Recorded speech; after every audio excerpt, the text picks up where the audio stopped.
learners, welcome to NIOS Studio. Myself, Ruchi Dubey, Assistant Professor, Department of Education, University of Allahabad.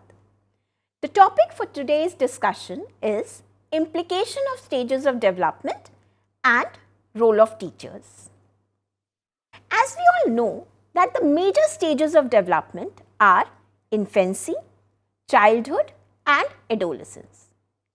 Each stage of development has its own characteristics and educational implication. We will be dealing each of the stages in detail now. The first stage is the infancy. Infancy begins from birth and it continues till 6 years. Infancy is very important from the point of view of education because the education of a child begins from this period only.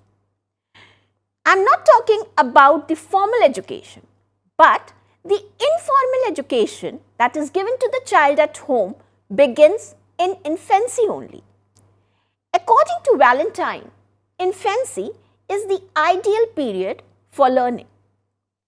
Watson said that during infancy, the scope and intensity of learning is very broad as compared to the other stages. While planning for education during infancy, it is necessary and significant to take into consideration the developmental characteristics of this period. In order to plan the education during infancy, it is very essential to understand the developmental characteristics of this period.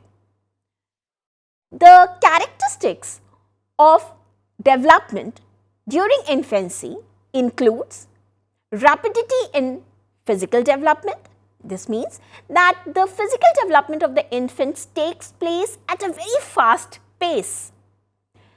During infancy, there is rapidity in mental potentialities, there is rapidity in learning, there is language development, perceptual development, emotional development, tendency of repetition, curiosity.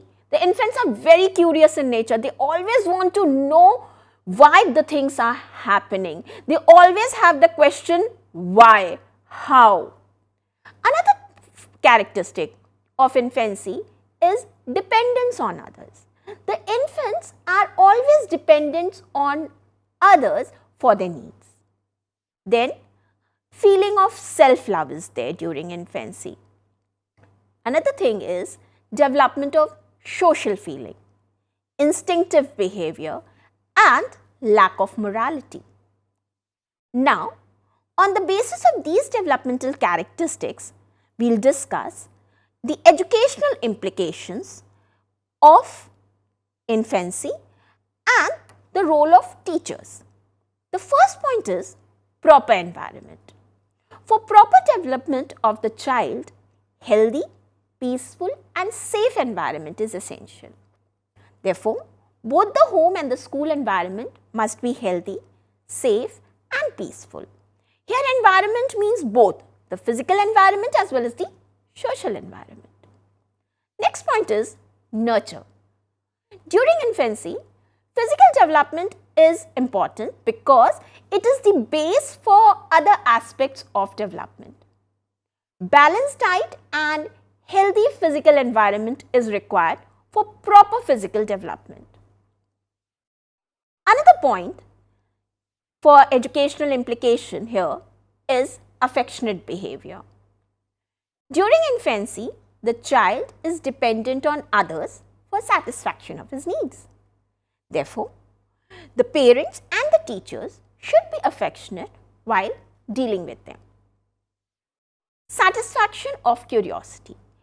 As I told you that infants are very curious in nature. They always have questions. They ask various questions regarding why it is happening, how it is happening. So, they ask these questions in order to satisfy their curiosity. Thus, parents and teachers as well as the other family members should try their level best to give answers to their questions and satisfy their curiosity. Another thing is development of sociability. Child becomes sociable at the end of the infancy stage. He likes to play with other children, and in order to develop the feeling of sociability, parents, family members and teachers must provide them ample opportunities to meet and play with other children so that they can become more sociable in nature. Opportunity for mental development. During infancy, there is a rapid development of mental abilities. Therefore, more and more opportunities needs to be provided to the infants to understand, think and to do mental work so that their maximum mental development can take place. And in this, both the teachers and the parents can play a very important role. Another point of implication of infancy stage is opportunity for conversation. As I already told you that one of the developmental characteristics of infancy is language development. That is, language development of a child takes place during infancy. So, for proper language development of the child, ample conversation opportunity should be provided to the children. For this, parents, teachers must narrate poems or stories to the children. Simple conversation can be done with them in order to develop their language ability. Another point is formation of good habits. Every possible efforts must be made to develop good habits among children.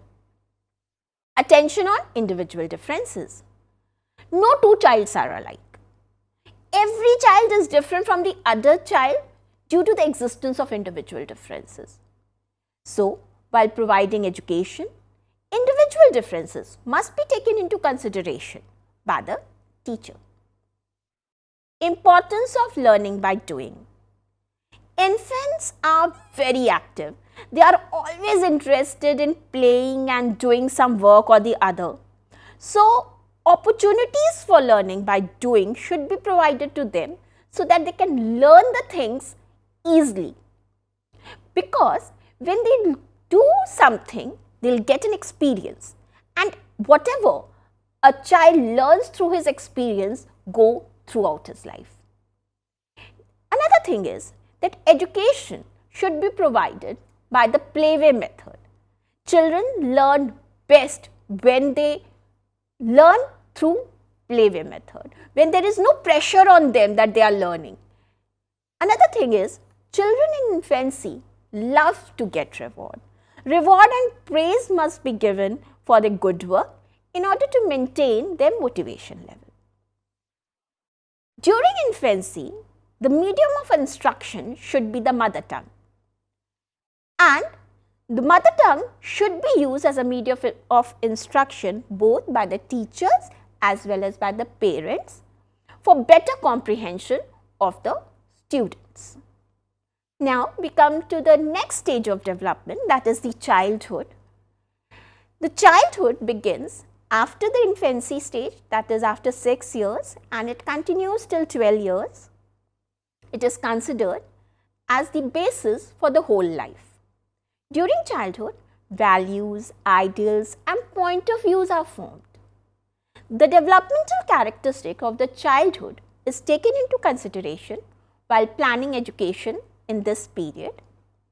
Developmental characteristics of childhood are personal and social behavior is learned, habits are developed, behavior, interest, etc. also develops.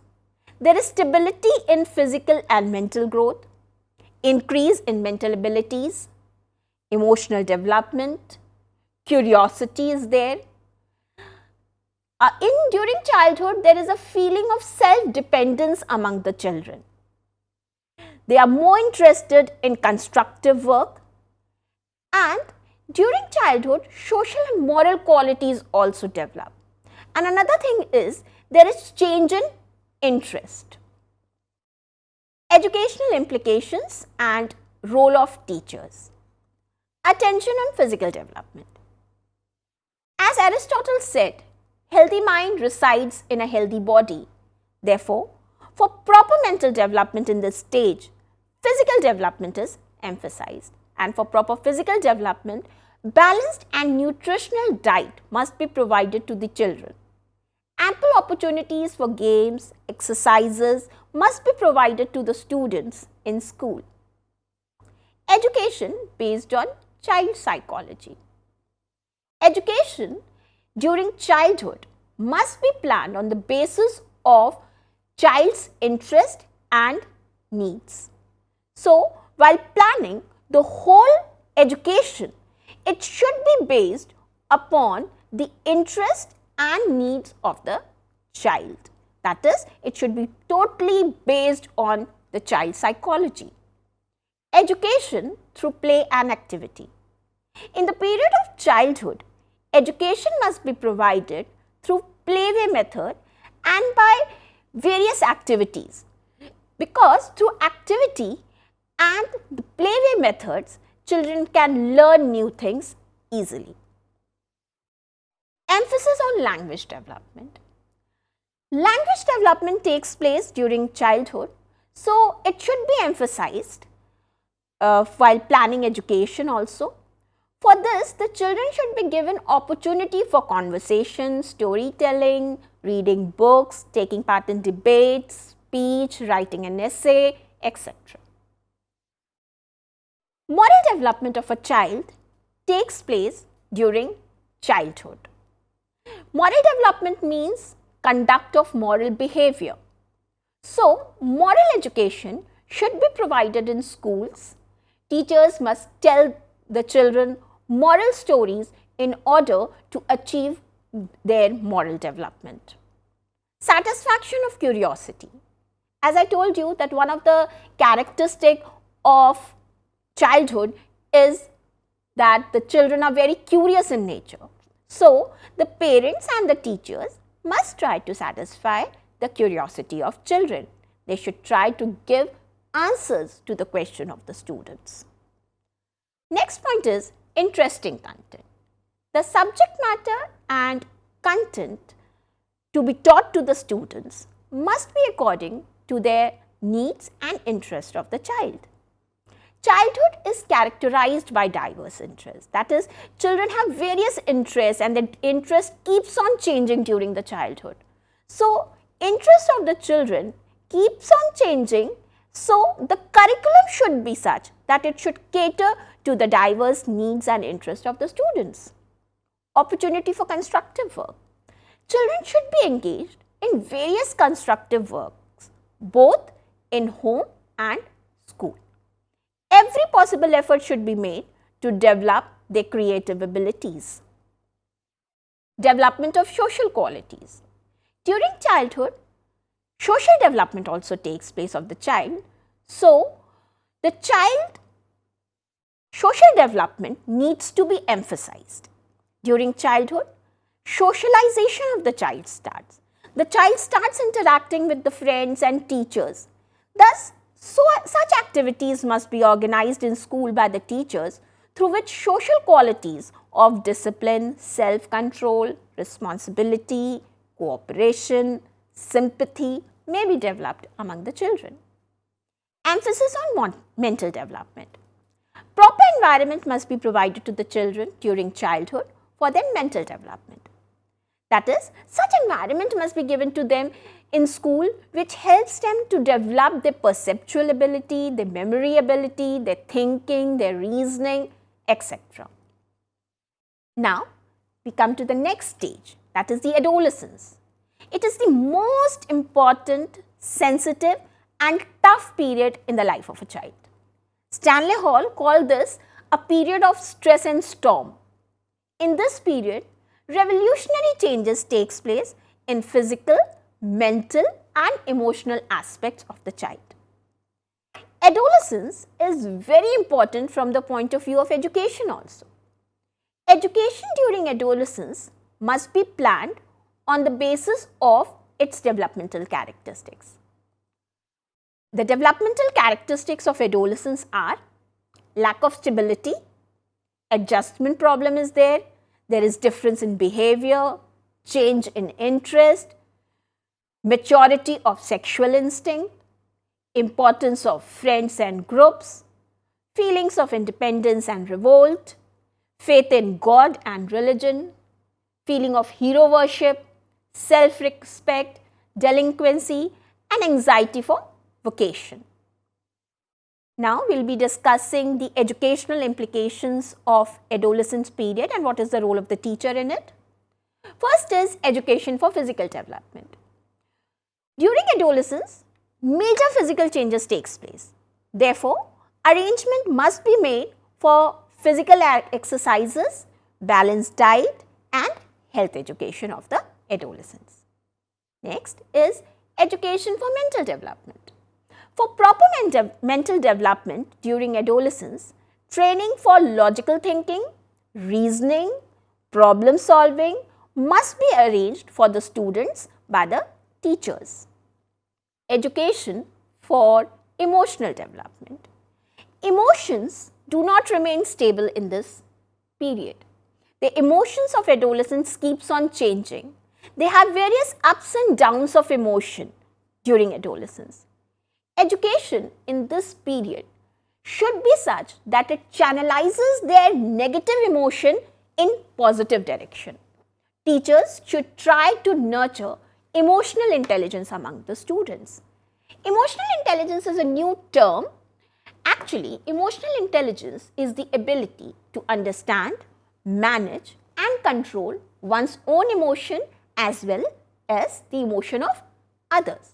So, the teacher should try her level best to develop emotional intelligence among students, and this can be done through various activities like role playing, dramatization, and by adding emotional intelligence related content in the curriculum. Next thing is moral education. Adolescents suffer from identity crisis.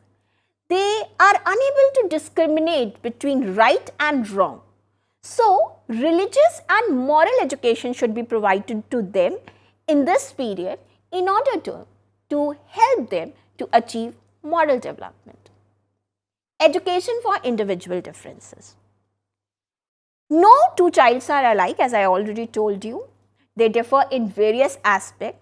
So, education should be arranged taking into consideration the individual differences of the students during adolescence also. Curriculum should be organized in such a way by the teacher that it caters to the diverse needs and interests of the students. Next point is educational and vocational guidance. In schools, guidance services needs to be organized in order to help the students to solve their personal, educational and vocational problems. Teacher's role here should be of a counselor also. Another point is sex education. During adolescence, sex education must also be provided to the students. Next is use of proper teaching methods. While teaching adolescents, the teacher should use appropriate teaching method. They should not only concentrate on lecture method, but they should use a teaching method according to the subject being taught, because different subjects require different methods of teaching. So, we can say that the teacher plays a very important role in the life of the students in all the stages. In general, teachers must take into consideration the developmental characteristics of different stages and principles of development while planning the teaching learning process and while dealing with the students. So, in a nutshell, we can say that the educational implication of different stages of development may be as follows. First thing is, proper environment must be provided in schools. Students should be encouraged to express their feelings. Security and independence should be given at home and school. Teachers must match the level of teaching according to the level of development of the students. Proper opportunities to the children must be provided to participate in games, cultural activities etc. for their physical, social, emotional development and for the all-round development of the personality. Democratic outlook must be adopted while dealing with the children. Children should be treated calmly and intelligently when they show emotional outburst. Individuality of the growing child should be respected and faith should be expressed in children. The teacher must plan the learning procedure according to the developmental pattern, that is, they should proceed from general to specific, from known to unknown. Desirable behavior of the child must be reinforced. Experimentation and reading opportunity should be provided to the children. Emotions should be properly trained. Emotional energy should be properly directed in useful and socially approved channels. Interest in crafts and hobbies should be developed to channelize their emotions. Teachers must take into consideration the principle of individual differences, and each child should be helped in the developmental process within the sphere of his own strength and limitation. So, by taking help of these implications, the teacher can help in the proper development of the students. So, learners, today we had learned about the implication of the various stages of development and the role of the teacher. And in a nutshell, it can be said that if a teacher will take help of these implications, that is, if a teacher will take into consideration the developmental characteristics of the different stages, then he can provide a better developmental opportunities to the students. Thank you.